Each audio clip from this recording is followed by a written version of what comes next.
आज हम स्टार्ट कर रहे हैं और मैं आपको पूरी गणित अच्छे तरीके से सॉल्व कराऊंगा। ठीक है, आज के इस वीडियो में इसका जो इंट्रोडक्शन है चैप्टर 1 वास्तविक संख्या, आपके संख्या का जो इंट्रोडक्शन है।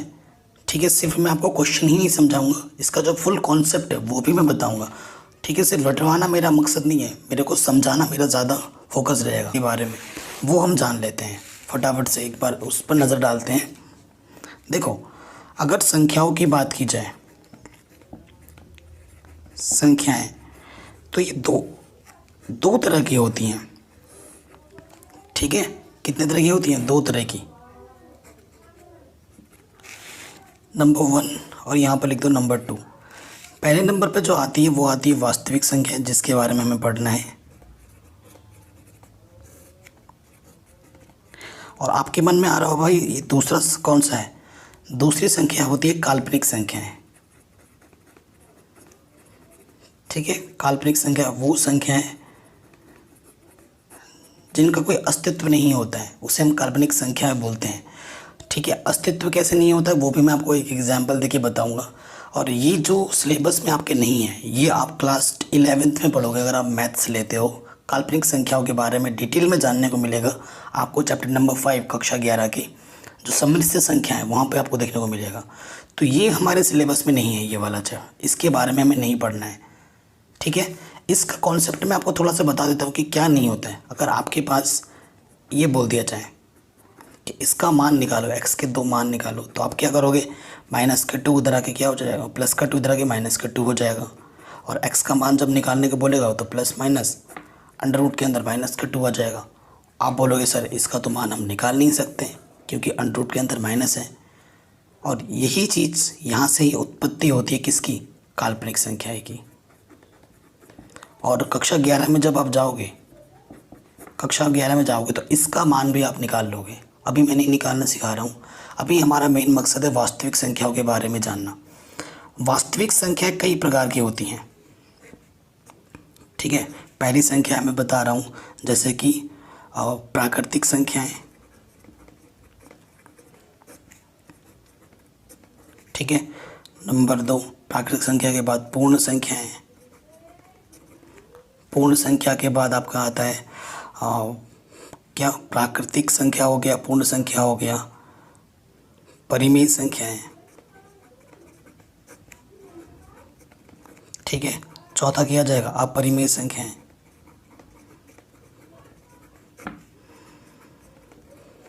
ठीक है, फिर 5वें में क्या जाएगा? पूर्णांक।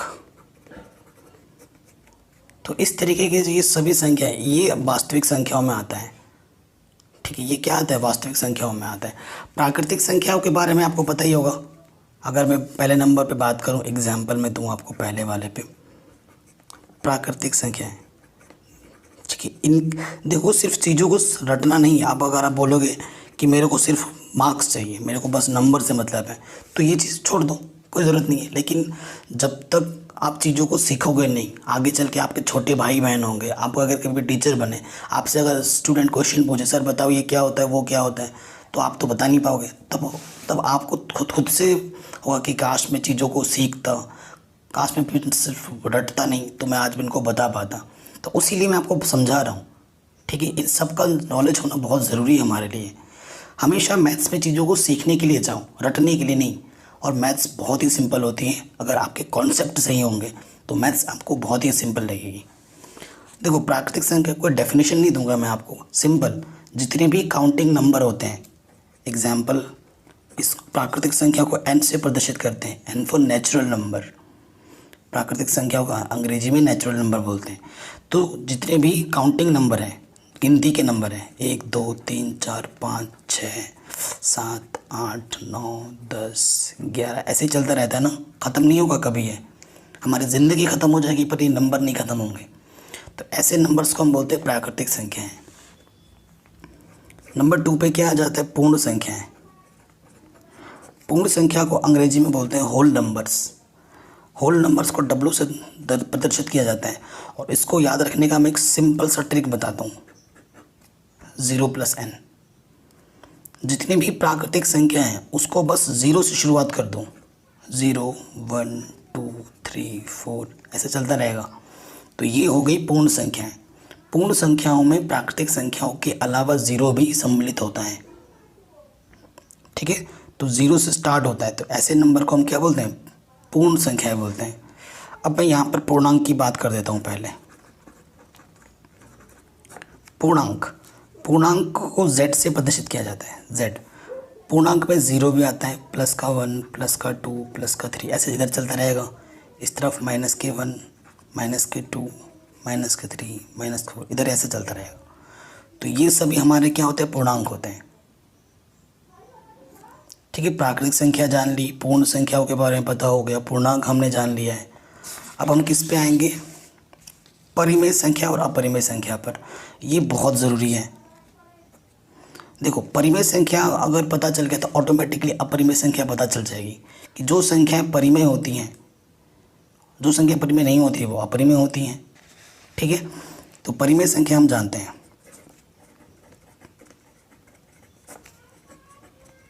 परिमेय संख्या प्रत्येक संख्या जिसे हम p/q के रूप में लिख सकते हैं, प्रत्येक संख्या जिसे हम p/q के रूप में लिख सकते हैं, जहाँ q का मान कभी ज़ीरो नहीं हो सकता, वह p व q पूर्णांक होते हैं। क्या होते हैं? पूर्णांक होते हैं। वह जो p और q का अगर आप HCF निकालो, है ना, एक होता है LCM, एक होता है HCF। अगर p और q का आप HCF निकालो तो क्या आना चाहिए? 1। जो संख्याएं इन चीज़ों को संतुष्ट करती हैं उसे ही हम क्या बोलेंगे? परिमेय संख्या बोलेंगे। प्रत्येक संख्या जो p/q के रूप में लिखी जाए, जहाँ q का मान ज़ीरो ना हो, p और q वहाँ पूर्णांक होने चाहिए, साथ ही साथ और p और q का जो HCF होना चाहिए वो 1 होना चाहिए, तभी हम उसे क्या बोलेंगे? परिमेय संख्या बोलेंगे, अन्यथा नहीं। ठीक है, ज़ीरो एक परिमेय संख्या है। क्वेश्चन में पूछता है क्या ज़ीरो एक परिमेय संख्या है? जी बिल्कुल है। क्या 1/0 परिमेय संख्या है? जी बिल्कुल नहीं, क्योंकि बट्टे में ज़ीरो आ गया है। ठीक है, बट्टे में ज़ीरो नहीं होना चाहिए, क्यों का मान ज़ीरो नहीं होना चाहिए था, तो यहाँ तो ज़ीरो आ रहा है। अब आपसे मैं बोलूँ क्या 2/4 एक परिमेय संख्या है? उससे पहले 1/3 एक परिमेय संख्या है? जी बिल्कुल है। 1 और 3 पूर्णांक है, नीचे ज़ीरो भी नहीं है, और इन 1 और 3 का HCF 1 होता है, तो ये एक परिमेय संख्या है। परंतु 2/4 अभी एक परिमेय संख्या नहीं है, क्योंकि ये पूर्णांक है, ये पूर्णांक है, नीचे ज़ीरो नहीं है, चलो ठीक है। लेकिन 2 और 4 का अगर HCF निकालोगे तो कितना आएगा? 2। 2 भी 2 से कटता है, 4 भी 2 से कटता है, लेकिन HCF 1 नहीं आया। इस वजह से ये अभी फ़िलहाल 2/4 तो परिमेय संख्या नहीं है, लेकिन ये सरल हो सकता है। ये तो बहुरूपीय है, इसे हम क्या बोलेंगे? बहुरूपीय। इसका अलग रूप है। इसका अलग रूप क्या है? 2 1 कम 2, 2 दूनी 4। अभी ये जो 1/2 है ये परिमेय संख्या है, परंतु 2/4 को परिमेय संख्या नहीं बोल सकते। इसका सरल रूप जो है वो परिमेय संख्या ज़रूर है। ठीक है, तो परिमेय संख्या के बारे में जान लिया हमने। अपरिमेय संख्या क्या होती है? जो संख्या परिमेय नहीं होती वो संख्या क्या होती है? अपरिमेय, ये बोल सकते हो। और अपरिमेय में मैं थोड़ा बता देता हूँ। ठीक है, अपरिमेय संख्या क्या होता है? और जितनी भी अभाज्य संख्या है, अभाज्य संख्या आप जानते हैं ना, अभाज्य संख्या जो सिर्फ स्वयं से कटे, स्वयं से विभाजित हो और 1 से विभाजित हो, अगर उसका सिर्फ अंडर कर लोगे, कोई भी अभाज्य संख्या जैसे √2, √3, √5, √7, ये सभी क्या हैं? अपरिमेय संख्या हैं। उसके अलावा अगर मैं यहाँ पर लिख दूँ 1.00100001, तो ये भी एक अपरिमेय संख्या, क्योंकि ये चलता रहेगा, दशमलव प्रसार इसका अशांत है। ठीक है, और अनावर्ती है, इसी वजह से ये क्या है? अपरिमेय। ठीक है, तो ये अपरिमेय हुआ, ये अपरिमेय। अगर मैं ऐसे लिख देता हूँ 1.3 की 3 भी चल रहा है, मतलब बार बार 3 आएगा, इसका मतलब यही हुआ ना, ऐसा चलता रहेगा। तो ये परिमेय है या अपरिमेय है? ये है परिमेय। क्या? परिमेय। ऐसा क्वेश्चन आ सकता है आपके 1 मार्क्स में। तो किसी भी दशमलव प्रसार में अगर कोई संख्या बार बार आवर्ती आ रहा है तो उसे हम p/q के रूप में लिख सकते हैं, और p/q के रूप में लिख सकते हैं तो वो क्या हो जाएगी? परिमेय। ठीक है, ये अशांत है लेकिन आवृत्ति है, आवृत्ति होने के कारण ही ये क्या हो जाएगा? परिमेय संख्या हो जाएगी। इतना आगे समझ में परिमेय अपरिमेय के बारे में। अब थोड़ा और जानकारी मैं बताना चाहता हूँ जो आपके यहाँ पर है। एक परिमेय है आपका यूक्लिड विभाजन प्रमेय, ठीक है। यूक्लिड विभाजन प्रमेय के बारे में हमें जानना बहुत ज़रूरी है। मैं कोई भी चीज़ रटवाऊंगा नहीं, समझाऊंगा ओनली। तो यूक्लिड विभाजन क्या कहती है भाई, आपके पास अगर दो नंबर हैं ए और बी, अगर आपके पास दो नंबर हैं, यूक्लिड विभाजन ने क्या कहा, यूक्लिड ने क्या कहा, अरे भाई अगर तू दो नंबर लेता है, मान ले कि ए नंबर बी से बड़ा है, ये जो नंबर है बी से बड़ा है, तो बड़े वाले नंबर को किस प्रकार से लिख सकते हैं, बी क्यू प्लस आर के रूप में लिख सकते हैं, जहाँ इस आर का जो मान होगा वो हमेशा इस बी से छोटा होगा और ज़ीरो या ज़ीरो से बड़ा होगा, ठीक है। इसने ये बोला यूक्लिड विभाजन में, अगर आपके पास दो संख्याएं हैं ए और बी, अगर ए बड़ा है तो ए को हम लिख सकते हैं बी क्यू प्लस आर के रूप में, जहाँ आर का मान हमेशा बी से छोटा होगा या ज़ीरो से बड़ा होगा, ठीक है। और ये क्यू क्या है, क्यू है आपका भागफल, आर है आपका शेषफल, ठीक है। तो मैं आपको दो उदाहरण लेके समझाता हूँ, एक उदाहरण लेके समझाता हूँ, दो नहीं एक से ही समझ में आ जाए। एक संख्या मैंने लिखी 5 और एक संख्या मैंने लिखी 2।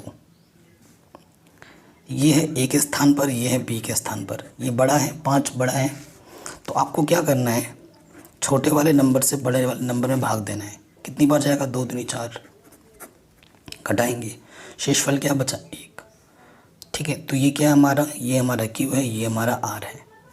आर का मान देखो 2 से छोटा आया है, हमेशा बी से छोटा होगा या ज़ीरो से बड़ा होगा। अतः यूक्लिड विभाजन प्रमेय द्वारा इसे मैं कैसे लिख सकता हूँ, यहाँ 5 है, यहाँ 2 है, ये ए है, ये बी है, फिर क्या आता है क्यू मेरे पास कितना है 2, फिर क्या आता है आर मेरे पास कितना है 1। तो मैं देखो इसको ऐसे लिख दिया, ठीक है। सो ये मेरा क्यू है, ये मेरा क्या है आर है। अगर मैं बाएं पक्ष को सरल करूँ, 2 दूनी 4 प्लस 1, तो ये 5 के बराबर आया, इधर भी 5 है, इधर भी 5 है, तो लेफ्ट हैंड साइड किसके बराबर आया, राइट हैंड साइड के, ठीक है। तो इसे हम बोलते हैं यूक्लिड विभाजन प्रमेय। तो ये भी हो गया, देखिए यही सब चीज़ आपके यहाँ पर लिखा होगा, कहाँ पर, ये प्रमेय 1.1 यूक्लिड विभाजन प्रमेय, ठीक है। इसे आप अपने कॉपी में अच्छी तरीके से लिख लेना और जो उदाहरण मैंने दिया वो लिख लेना। अब आएंगे हम प्रश्नावली 1 में, वास्तविक संख्या आएगी, ठीक है। और इसमें जितने भी एग्जाम्पल हैं, हालांकि सॉल्व किया हुआ है तो इसे आप बाद में खुद से कर लेना, मैं आपको प्रश्नावली 1.1 सॉल्व करवा रहा हूँ। बाकी सभी चैप्टर मैंने करा रखे हैं, जिनकी मैं लिंक्स दे दूंगा डिस्क्रिप्शन पे, या फिर एक बार आप प्लेलिस्ट ज़रूर चेक कर लेना। देखो 2 चीज़ आप छोटी क्लासों से सीखते आए हो, पढ़ते आए हो, क्या क्या है वो 2 चीज़ें, एक है HCF, एक है LCM, है ना।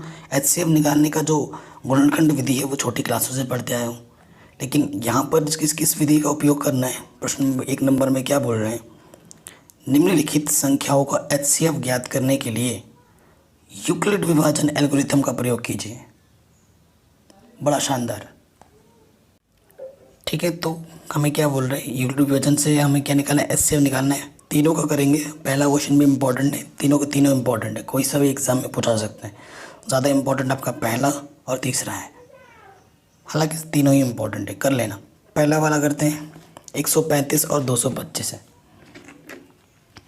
ठीक है। हमें क्या दे रखा है, 135 व 225, ठीक है। हल में आ जाओगे, हल लिखोगे यहाँ 225 बड़ा है 135 से, बड़ा है तो यहाँ के लिख दोगे यूक्लिड विभाजन प्रमेय से। आप यूक्लिड विभाजन प्रमेय से लिखने के बाद बाकी सरल करेंगे। रूल आपको पता है, ये नियम, बड़ा वाला इस तरफ आएगा बराबर छोटा वाला इस तरफ, ठीक, आपको छोटे वाले से बड़े वाले में क्या करना है, भाग देना है। भाग देना आना चाहिए आपको। यहाँ पे 3 संख्या है, यहाँ पे भी 3 संख्या है। 135 2 बार में 270 ज़्यादा हो जाता है, एक बार ही जाएगा। घटाएंगे, 5 में से 5 गया 0, ठीक है। 12 में से 3 गया, कितना जाएगा, देखो यहाँ से हासिल लेगा एक ने, 12 में से 3 गया, कितना जाएगा आपका 90, ठीक। सो कितनी बार गया, एक बार, और शेषफल कितना बचा, 90, ठीक। अब क्या करना है आपको, इसको और इसको लेना है। तो यहाँ पर अगर एकदम ढंग से लिखना चाहो तो ऐसे लिख सकते हो, चरण 1, ठीक। फिर यहाँ पर लिख देना चरण 2। चरण 2 में क्या होगा, 135 इधर आ जाएगा, 90 इधर। अब आपको क्या करना है, 90 यहाँ लिखना है और 135 यहाँ लिखना है। 90 एकम 90, 90 दूनी 180 ज़्यादा हो जाता है। घटाएंगे तो कितना जाएगा, 45। सो 90 एकम 90, कितना बचा, 45, ठीक। अब देखो यहाँ पर क्या है हमारे पास, एक यहाँ है, एक ये नंबर यहाँ है। सो अब क्या लिखोगे आप, चरण 3, तो यहाँ 90 आ जाएगा, यहाँ 45 आ जाएगा, ठीक है। 45 से भाग देना है किसमें, 90 में। 45 दूनी 90, हमें तब तक भाग देना जब तक कि शेषफल क्या ना आ जाए 0। आ गया 0, कितनी बार गया, 2 बार, और शेषफल क्या आ गया, 0। वो संख्या देखनी अंतिम जिससे आपने भाग दिया है, लास्ट किससे आपने अंतिम बार भाग दिया था, 45 से, या फिर शेषफल 0 आया उसके जस्ट ऊपर वाला देखो, ठीक है। ये लिख देंगे हम, ठीक है। तो अंतिम शेषफल 0 है व भाजक कितना है, 45 है, अंतिम। अतः हमारे पास HCF क्या हो जाएगा, अतः HCF क्या होगा, 45। HCF किसका किसका, 135 और 225 का, कितना आ जाएगा, 45 आंसर, ठीक है। आराम से हो गया, कोई दिक्कत नहीं है ये। तो इसी तरीके से हमें सारे प्रश्नों को हल करना है। नंबर 2 पे आते हैं। नंबर 2 पे हमारे पास है 196 और 38220, ठीक है। ये नंबर है, तो वही चीज़ लिखेंगे हल में। यहाँ हल, यहाँ पर क्या है, ये नंबर बड़ी है 38220, वह छोड़ो, ये 196 से ये बड़ी है, तो ये लिख दो यूक्लिड विभाजन प्रमेय से। सो यहाँ पे छोटा वाला लिखोगे 38220 और यहाँ पर 196 आ जाएगा। 196 से भाग देना है इसके अंदर,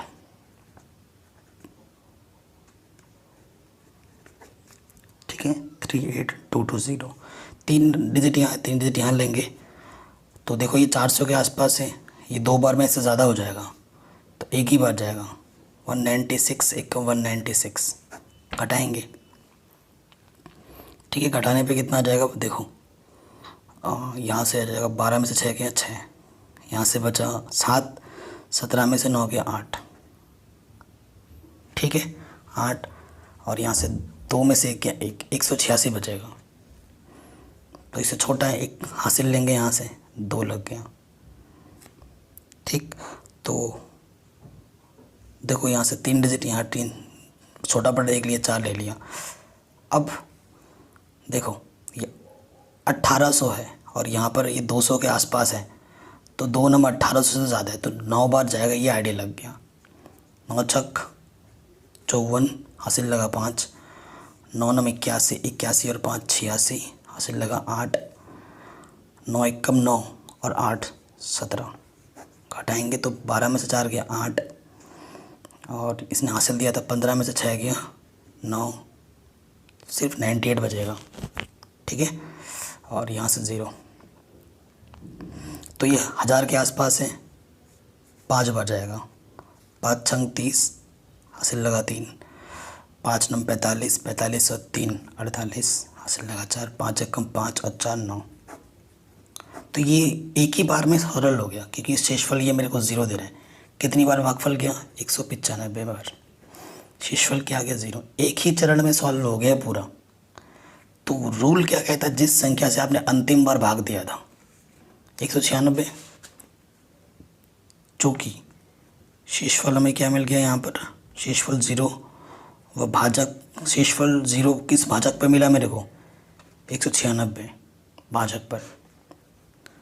अतः जो HCF होगा वो क्या होगा? 196 होगा।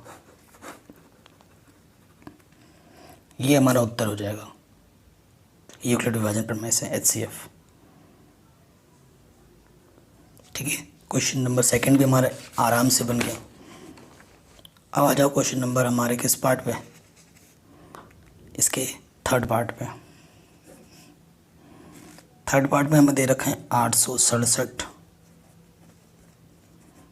और 255। ठीक है, तो यहाँ लिखेंगे यूक्लिड विभाजन प्रमेय से। ठीक, उसमें क्या होता है कि ये 2 नंबर में बड़ा कौन सा है? 867 बड़ा है किससे? 255 से। अतः चरण 1 में क्या करोगे? स्टेप 1 में 867 यहाँ रखोगे, बड़ा वाला इस तरफ, छोटा वाला इस तरफ। छोटे वाले से बड़े वाले में क्या करना है? भाग देना है। और ये जो भाग वाग में कम कर रहे हैं ना, आपको यहीं पहले ध्यान, जैसे मैं कर रहा हूँ, ये नहीं कि पीछे छुपा के कर रहे हो एकदम चोरी छुपे कोई देख ना ले, ऐसा कुछ नहीं है। जो भी काम कर रहे हो सामने कर दूँ, एग्जामिनर को भी पता चलेगा कि भाई जिसने ये किया है उसको पता है, उसे रट्टा नहीं मारा है। तो ये सब जो कैलकुलेशन है वो आप यहीं करो, एग्जामिनर को दिखाते हुए कि भाई पता चले। ठीक है, चोरी छुपे पीछे पीछे मत करने लग जाना, सामने सामने ही करना है। तो यहाँ पर 3 अंक है, यहाँ पर भी 3 अंक लेंगे, तो कितनी बार जाएगा? है ना, वो देखिए कितनी बार जाएगा। आइडिया लग रहा है 3 बार जाएगा। 25 या 75 ना, 3 बार जाएगा। 3 बचे 15, हासिल लगा 1। 3 बचे 15 और 1 16, हासिल लगा 1। 3 दूनी 6 और 1 7। घटाएंगे, 7 में से 5 गया 2, 0, 102 बचा। कितनी बार गया? 3 बार। और शेषफल क्या बचा? 102। ठीक, अब इसमें और इसमें बात करेंगे। अब यहाँ लिखोगे आप चरण 2। चरण 2 में क्या जाएगा? ये वाला नंबर इस तरफ, ये वाला नंबर इस तरफ। फिर क्या करोगे? 102 से भाग देना है 255 में। 2 बार जाएगा, पता लग रहा है क्लियरली। 2 दूनी 4, 2 0 0, 2 एकम 2। घटाएंगे तो क्या जाएगा? 1 5, 51 आ जाएगा। तो 2 बार गया और शेषफल क्या बचा? 51। यहाँ से लेंगे चरण 3। ठीक है, चरण 3 ले लिया। चरण 3 में क्या होगा? 102 इधर आएगा, 51 इस तरफ। अब हमें क्या करना है? 51 से भाग देना है 102 में। 51 दूनी 102। शेषफल क्या गया? 0। 2 बार गया था और शेषफल 0 आ गया। हमें तब तक करना होता जब तक कि शेषफल क्या ना जाए? 0। 0 के जस्ट ऊपर वाला क्या? आपका HCF होता है। तो HCF क्या हो जाएगा? HCF हो जाएगा 51 आंसर। तो यूक्लिड विभाजन प्रमेय से हमने HCF निकाल दिया आराम से। ठीक है, ये क्वेश्चन भी हमारा इजीली बन गया। चलिए अब आगे आते हैं नेक्स्ट क्वेश्चन पे। एक होता है यूक्लिड विभाजन प्रमेय और एक होता है यूक्लिड विभाजन लेम्मा। ठीक है, सेकंड वाला क्वेश्चन लेम्मा से सॉल्व होगा। कह रहे दर्शाइए कि ये क्वेश्चन काफ़ी इंपॉर्टेंट है। ये पहले 2 क्वेश्चन काफ़ी इंपॉर्टेंट थे। कह रहे दर्शाइए कि कोई भी धनात्मक विषम पूर्णांक 6q + 1, 6q + 3 या फिर 6q + 5 के रूप का ही होता है, जहाँ q कोई पूर्णांक है। ठीक है, ये क्वेश्चन हमें दे रखा है। प्रश्न को हमें ढंग से देखना है, काफ़ी इम्पोर्टेंट है।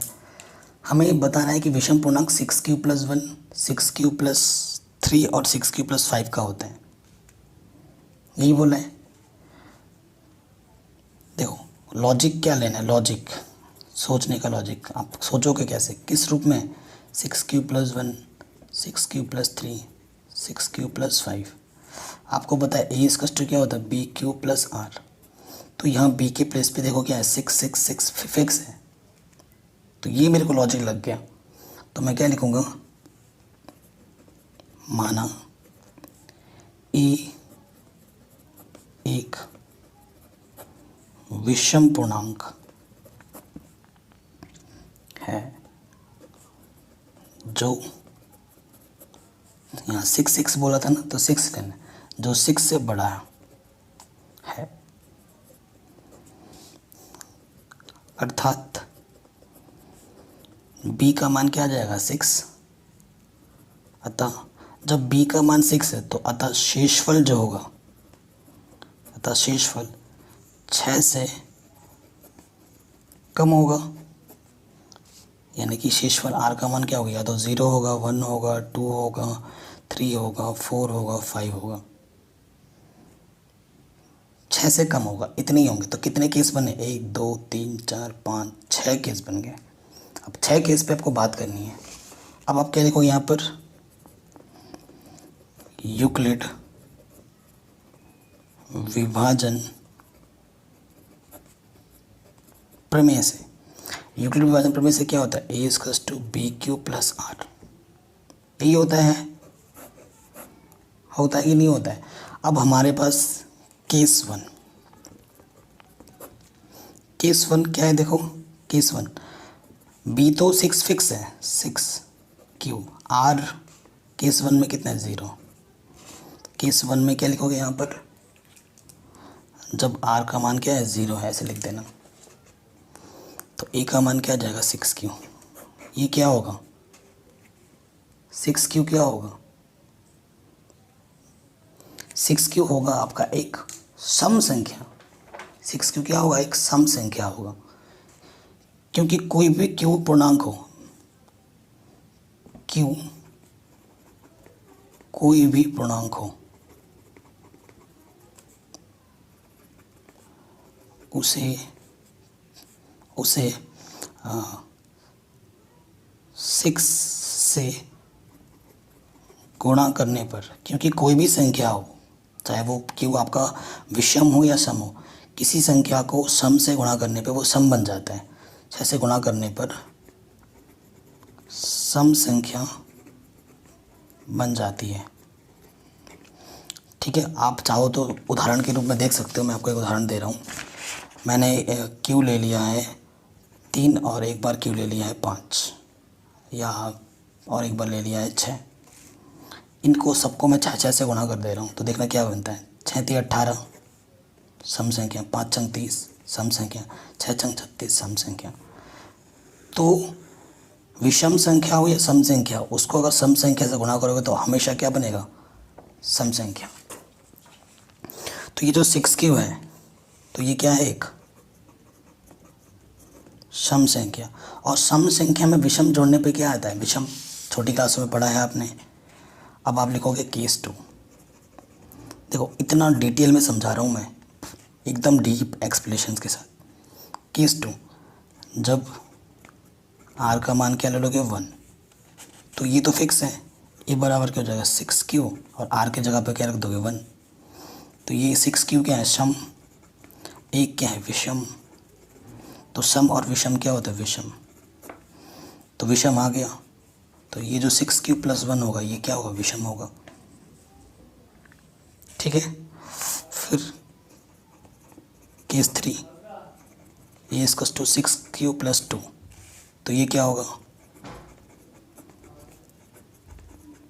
सम प्लस सम, यानी कि सम। ठीक है,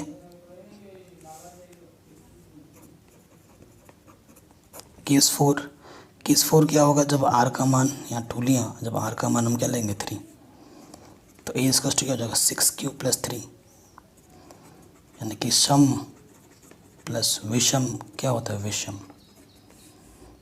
तो ये भी विषम आ गया, ये सेकंड है, ठीक है, थर्ड लिख दिया मैंने। 6 क्यू + 3 भी क्या आएगा, विषम।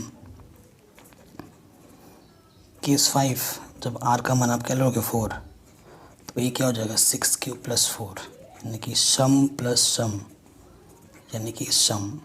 तो इसकी मेरे को ज़रूरत नहीं है क्योंकि मेरे को विषम बताना है ना। एंड केस 6, जब r का मान 5 लोगे तो ये क्या हो जाएगा 6 क्यू + 5, सम प्लस विषम, यानी कि विषम। ठीक है, तो आप क्या लिखोगे, समीकरण 3, 2, 1 से स्पष्ट है, 1, 2, 3 से स्पष्ट है, ये लिखना है। समीकरण 1, 2 व 3 से स्पष्ट है कि जो भी क्वेश्चन का जो स्टेटमेंट होता है वो लिख देना है कि सभी धनात्मक विषम पूर्णांक 6 क्यू + 1, 6 क्यू + 3, 6 क्यू + 5 के रूप का होता है आंसर। इस तरीके से आपको हर क्वेश्चन को प्रॉपर लैंग्वेज में लिखना है, समझना है, करना है, ठीक है, तभी आपको पूरे नंबर मिल पाएंगे।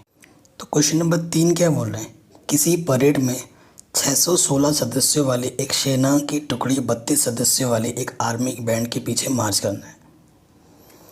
दोनों समूहों को समान संख्या वाले स्तंभों में मार्च करना है। उन स्तंभों की अधिकतम संख्या क्या है जिसमें वे मार्च कर सकते हैं। ठीक है, इन टुकड़ियों में उनके पीछे मार्च करना है, टुकड़ी बना कर, और हमसे पूछ रहा है उन स्तंभों की अधिकतम संख्या। यहाँ पे एक वर्ड आया है, कीवर्ड बोलते हैं इस टाइप के को, है ना, इस क्वेश्चन का ये कीवर्ड है, अधिकतम संख्या जिनमें वे मार्च कर सकते हैं। जब भी ऐसे आएंगे ना, अधिकतम के लिए निकालना होता है HCF, और यहाँ अगर बोलता है न्यूनतम तो निकालना होता है LCM। अधिकतम के लिए क्या आएगा HCF, और न्यूनतम के लिए क्या आएगा LCM। तो हमें 616 और 32 का क्या निकालना है HCF, वही इस क्वेश्चन का क्या होगा आंसर होगा। ठीक है, तो ये हमारे क्वेश्चन का लॉजिक निकल के ये आया है और ये हमें करना है। सो क्वेश्चन नंबर 3 है, सो जो प्रश्नानुसार हल जो होगा, हमारा जो हल होगा वो क्या होगा, वो HCF होगा। HCF क्या होगा, और किसका 616 और 32 का जो भी आएगा वही हमारा क्या हो जाएगा आंसर। सो इसको हम किस विधि से करें, आपका मन जिस भी क्वेश्चन जिस भी तरीके से करना चाहे कर सकते हैं। तो यूक्लिड विभाजन प्रमेय से ही करेंगे। तो यूक्लिड, क्योंकि इसमें बोला नहीं है ना, तभी हम किसी भी मेथड से कर सकते थे, परंतु हम यूक्लिड विभाजन प्रमेय का ही उपयोग कर रहे हैं। यूक्लिड विभाजन प्रमेय से 616 बड़ा है 32 से, तो यहाँ लिखेंगे चरण 1 616 इस तरफ, 32 इस तरफ, 32 से भाग देंगे किसमें 616 में। यहाँ भी 2 अंक, यहाँ भी 2 अंक ले लेंगे। 32 दूनी 64 ज़्यादा हो जा रहे हैं, तो 32 से कम 32, 11 में से 2 गया 9, 5 में से 3 गया 2, पीछे से 6। ठीक है, ये चीज़ आ गई। तो लगभग 300 के आसपास है और यहाँ पर 32 है। सो आइडिया लग गया कि 9 बार जाएगा, है कि नहीं। आइडिया क्या लग रहा है, देखो 9 बार जाएगा, तो 9 बार लेते हैं। 9 दूनी 18, हासिल लगा 1, 9 तिया 27, 27 और 1 28, घटाएंगे 16 में से 8 गया 8, तो सिर्फ 8 ही बचा शेषफल। तो गुणा कितनी बार गया 19 बार, शेषफल कितना बचा 8। इसकी बात करेंगे चरण 2 में। चरण 2, यहाँ 32 आ जाएगा और यहाँ 8। अब आपको 8 से भाग देना है किसमें 32 में, 8 चौके 32, घटाएंगे तो 0। तब तक करना होता जब तक कि 0 ना आ जाए। कितनी बार गया 4 बार, शेषफल क्या बचा 0। 0 के जस्ट ऊपर वाला हमारा क्या होता है आंसर। सो कितनी टुकड़ी बनेगी हमारे पास? 8। तो आंसर क्या होगा? कितने टुकड़े होंगे? टुकड़ी या टुकड़ी जो भी लिखा है, 8 टुकड़ियाँ बना सकते हो 32 के 616 सदस्यों की। ठीक है, तो ये हमारा आंसर हो जाएगा। तो सेना के 8 स्तंभों की हम टुकड़ी बना सकते हैं बराबर। ये हो गया आराम से। चलिए क्वेश्चन नंबर 4 और 5 पे आते हैं। ठीक है, ये क्वेश्चन काफ़ी इम्पोर्टेंट है। कह रहे यूक्लिड विभाजन प्रमेयिका का प्रयोग करके दर्शाइए कि किसी धनात्मक पूर्णांक का वर्ग किसी पूर्णांक m के लिए 3m या फिर 3m+1 के रूप का ही होता है। ठीक है, क्या बोला? पूर्णांक का हमें वर्ग करना और फिर वर्ग का जो रूप आएगा m के लिए इस रूप का दिखाना है, 3m या फिर 3m+1 का। ठीक है, करते हैं। सो देखो यहाँ पर क्वेश्चन नंबर 4 है। 4 क्या है? देखो वही चीज़ है, माना पूर्णांक a के लिए, ठीक है, पूर्णांक a के लिए है 3m या 3m+1 है। तो यहाँ b क्या हो जाएगा? यहाँ b हमें लेना पड़ेगा 3, वह अर्थात जो r होगा वो 3 जगह में होगा, यानी कि 0 1 2 होगा। ये पता लगा हमें। अब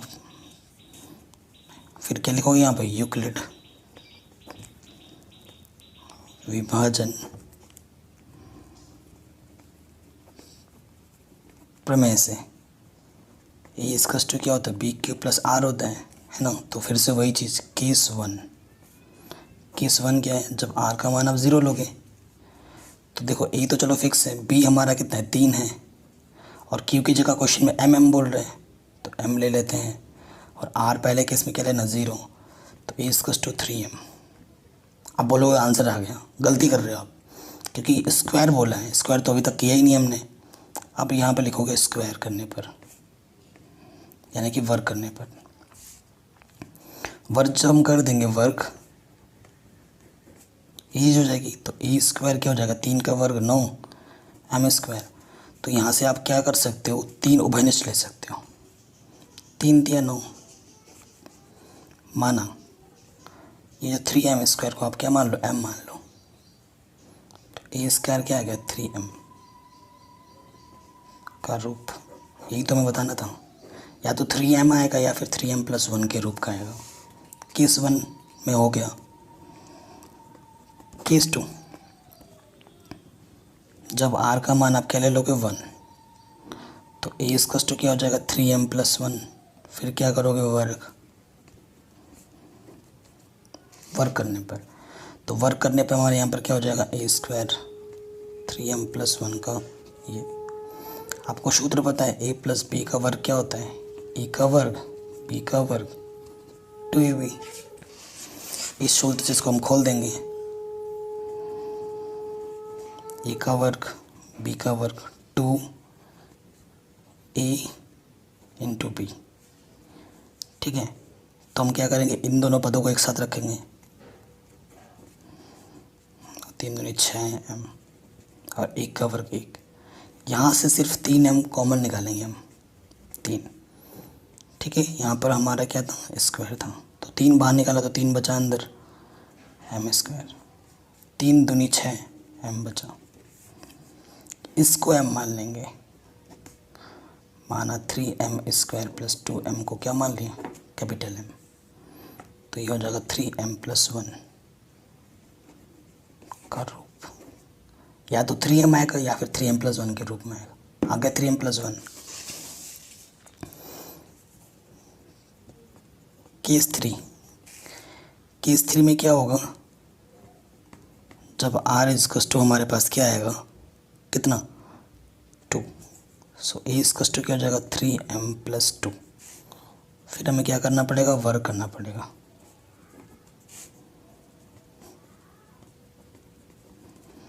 फिर से हम खोलेंगे, a का स्क्वायर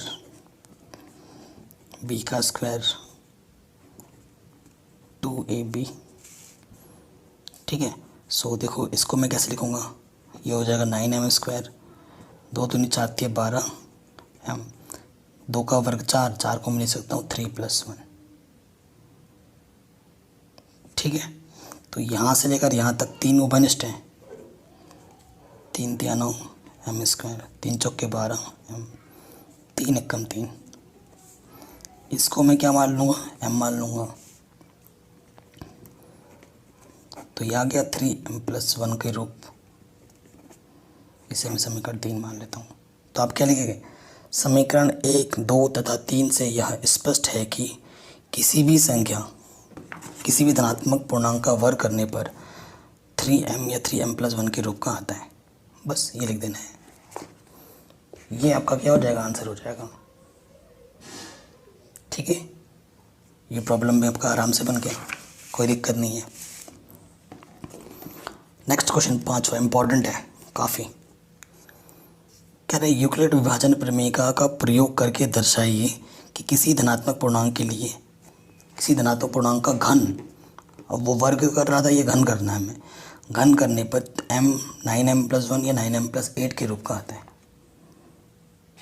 ठीक है। अब की बार आपको घन करना है, तो आप देख रहे होंगे 9 9, तो देखो 9 9 करके करोगे तो क्वेश्चन बहुत लंबा चला जाएगा। अगर आप b को 9 मान लोगे ना तो क्वेश्चन बहुत ही लेंथी हो जाएगा।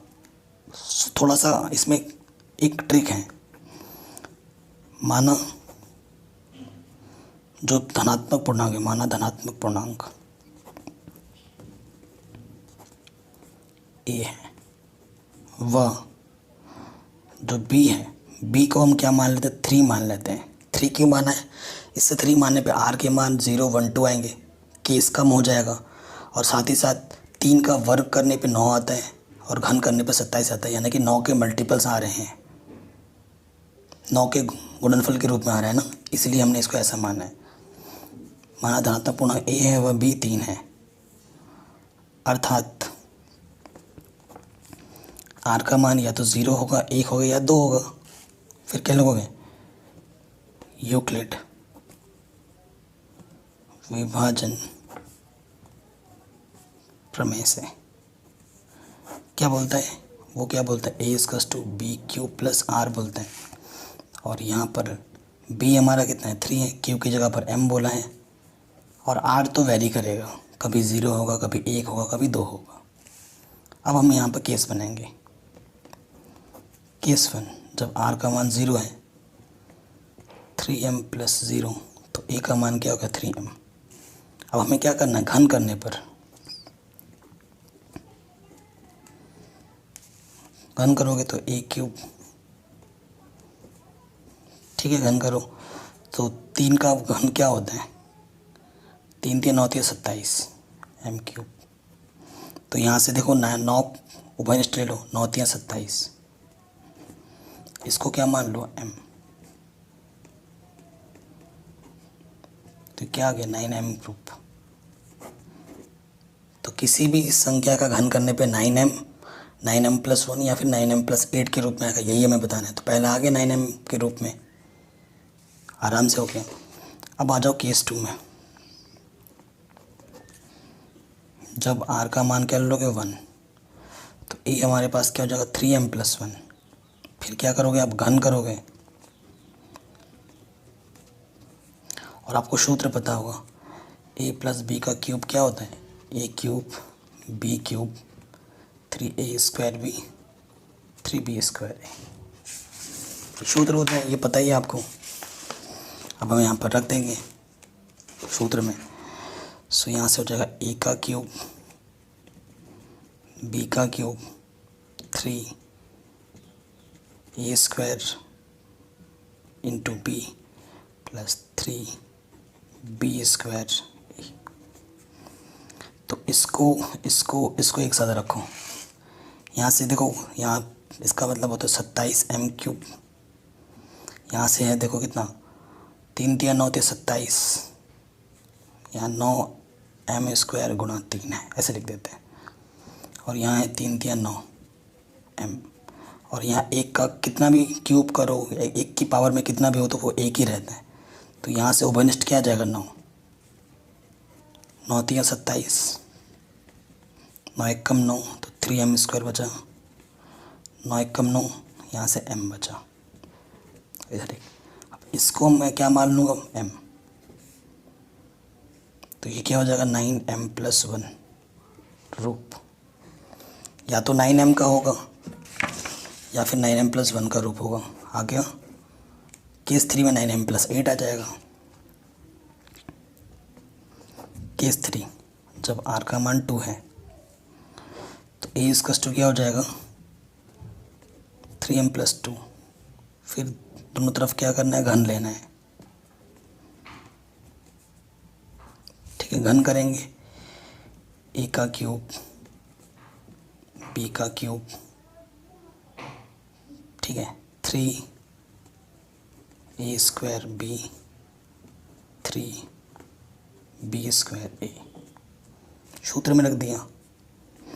यहाँ से 27m³ 8, 3 3 9, 9 दूनी 18 m², 3 3 9, 9 चौको 27, 9 चौको 36। ये तो इन तीनों में से इन तीनों को एक साथ रखूं और कॉमन निकालो 9, 9 3 27 m³।